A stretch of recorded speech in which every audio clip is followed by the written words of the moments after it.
पण असं नाही हाच शे पण सुरुवातीची शे तुम्ही आता पतंजली शब्द ऐकला होय माहिती आहे ना.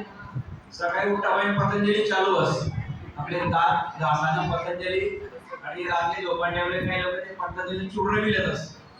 जसं काही सांगा त्रिफळात चूर्ण तसं काही तर सांगण्याचा मला मुद्दा असा आहे की योग म्हणजे फक्त आसन नाही ते जीवनमा आपण कसं वागायला जोडी त्याने त्यातले नियम आणि नियम सांगितले.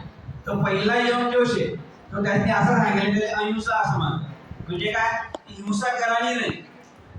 म्हणजे काय मारामारी नाही. तुम्ही सगळ्यांनी करून मारामारी करायला जात असता पण बऱ्याच वेळा काही लोक जे टोमणा मारायला सवय असतात, काही लोक जे गालीबाडी बोलायला सवय असतात, काही लोक जे असं मुद्दाम काहीतरी टोची टोची बोलायला सवय असतात.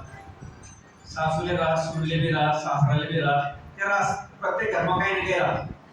ते मग योग मग असं म्हणले की आयबी हिंसा तुमच्याकडे नाही व्हायला होईल. म्हणजे तुम्ही जर दुसऱ्याला टोची सण बोलला ते त्यांना परिणाम त्यापेक्षा तुमनावर जास्ती बस. आई लक्षात घ्या. आई लकी लिखेले योगामध्ये ते पहिले त्यांनी काय सांगितले की कोणी बी मारणार नाही, कोणी हिंसा करणार नाही, कोणी टोची सण बोलणार नाही, कोणाविषयी मनमान द्वेष निर्माण करणार नाही. आई पहिले काम आहे.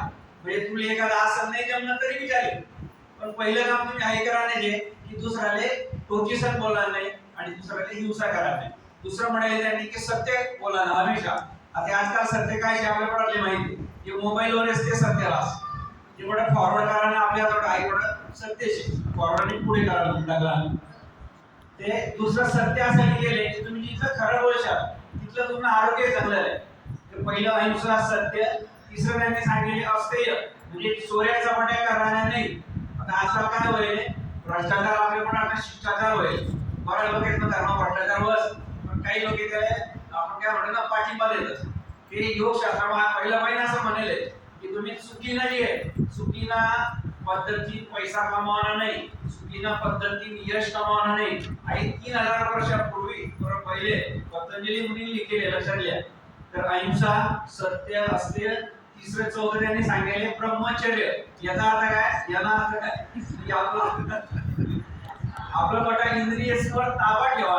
आपल्याकडे प्रॉब्लेम काय आहे ब्रह्मचर्य म्हणजे फक्त लगीन नाही करा असं नाही शे. आपल्या डोळ्यावर ताबा पाहिजे, आपला कानवर ताबा पाहिजे. बऱ्याच लोक ते डीजेना सामने नाचतात. डीजेला आहे आणि काय म्हणतात मला माहित नाही.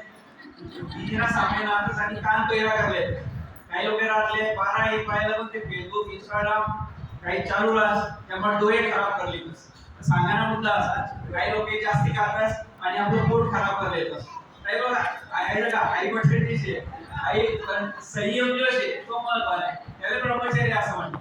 तर अहिंसा सत्य अस्तेय ब्रह्मचर्य आणि सगळ्यात शेवटमध्ये अपरिग्रह म्हणजे जास्ती साठा करायला नाही. आपल्याकडे काय राहस इथला प्लॉट निघाल किती जमीन शे इथला सोनाना करेल आई पट्ट आपले या माशे पण पतंजलीमध्ये तोही केले की जास्ती साठा करायला नाही.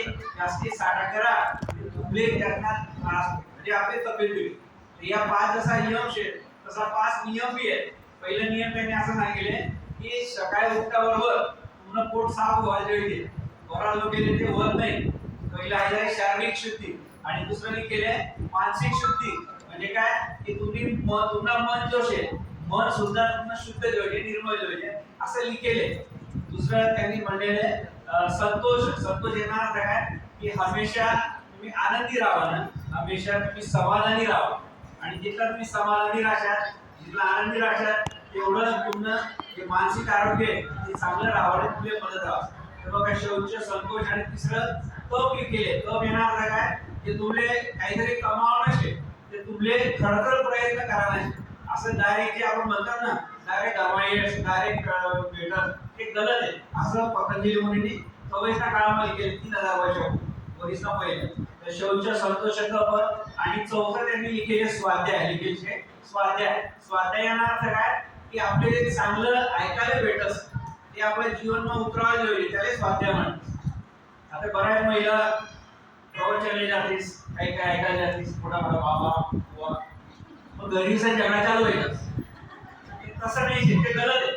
तुम्ही जे चांगलं ऐकले ते त्यांना वापर पुन्हा जीवनमा करायला पाहिजे काही लक्षात घ्या. आणि सगळ्यात शेवट त्यांनी म्हणले ईश्वर प्रणिधान याचा अर्थ काय की ईश्वरले तुम्ही इतकं समर्पण व्हायला मग तुमच्या जीवનમાં कदाचित फार सुख होईल किंवा दुःख होईल दोन्ही टाइमले तुम्ही असं जवळ दुःख राहत काय वाटत अहो परमेश्वर असं कसाचे त्याने मला असं काही दुःख दिलं मी काय चूक करेल काय मी सापडून द्याले असं आपलं लोकांना ते गलत आहे ईश्वर प्रणिधान याचा अर्थ काय की जे काही समोर घडावे ईश्वरने जे काही दिले ते स्वीकारणं आणि चालत राहावं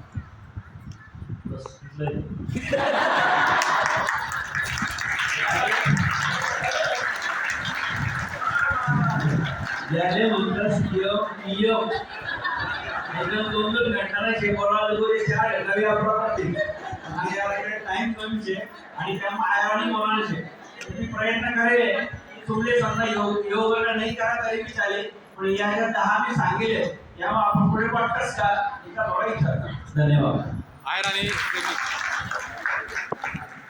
रेमिक्स बोललात तुम्ही रेमिक्स आयर आणि रेमिक्स धन्यवाद सर पहिले तर मला माय बहिणीस